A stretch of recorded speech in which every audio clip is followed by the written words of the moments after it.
My name is Megan, and this is my story. Growing up, I was in a Christian school all the way from kindergarten to the 8th grade, and I already kind of had a pretty firm foundation on who Christ was and, what he did for everybody and just that whole thing, I guess. And I just went through that, not really having a relationship with God, and I didn't really know who he was, but I just kind of went with it.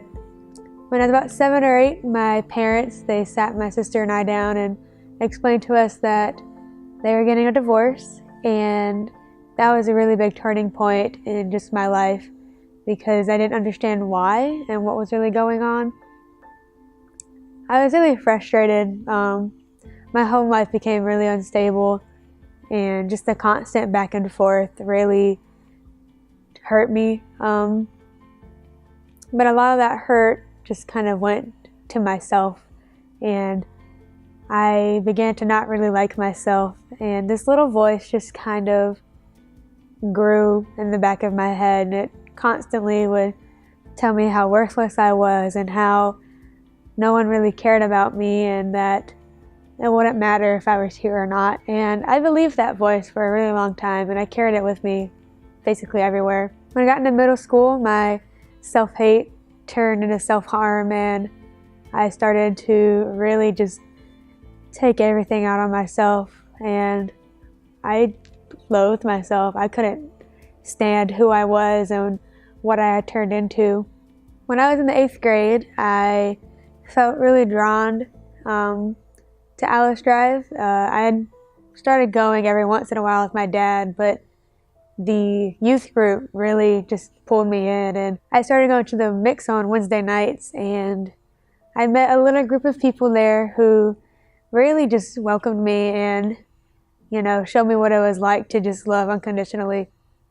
They didn't care who I was or what I was going through, but they just wanted to love on me, and even though I pushed them away a lot of the times, they still kind of kept doing that and loving on me anyways and pulling me in and inviting me to things. And at the time, I didn't like it, but when I look back now, it's something that I'm really thankful for. In June of 2014, I was invited to Student Life, and I got to spend a week in some college that I had never heard of, and got to go somewhere that I had never been to and spend time with friends that I really enjoyed being around. And for the first time in a long time, I got to actually worship God in a way I'd never done before and get into His Word and have real conversations with people that I had never had before. Throughout the week, the speaker was talking about how without Christ, we're broken and we can't fix ourselves. There's no way that we're ever gonna be able to fix ourselves.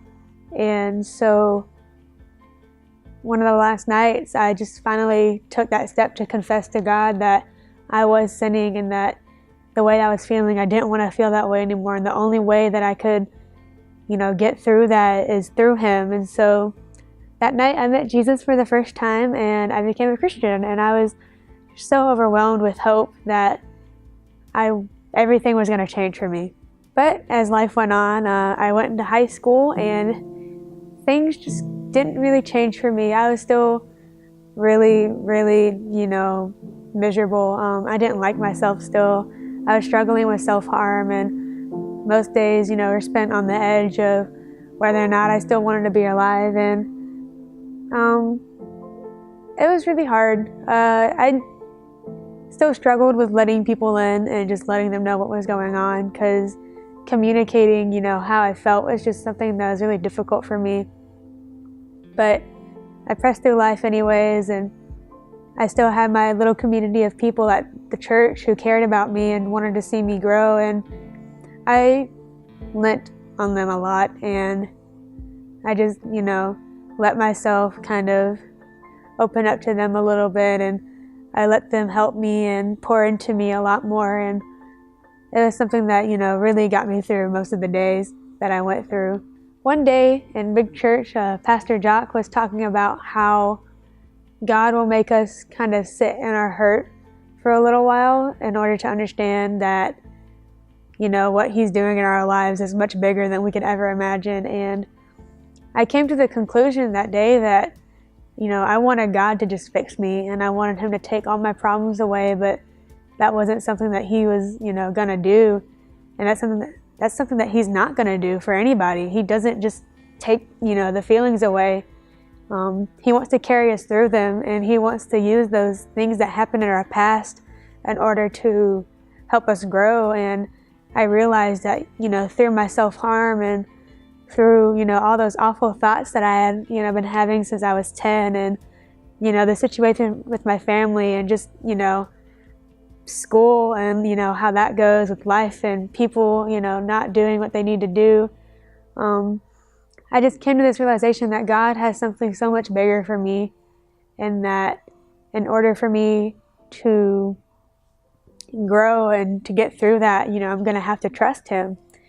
And so instead of feeling hopeless, and instead of feeling like God doesn't care about me, I'm now able to just lean on the fact that God cares about me, and that He loves me, and that He has something so much greater and so much bigger, and that I'm able to keep fighting because I know that He has a promise and that He's got a plan. And even though sometimes I still struggle, and sometimes I don't want to get out of bed and I just want to sulk and feel bad for myself, I know that God's going to pull me through it no matter what. And yeah, my name is Megan, and that's my story.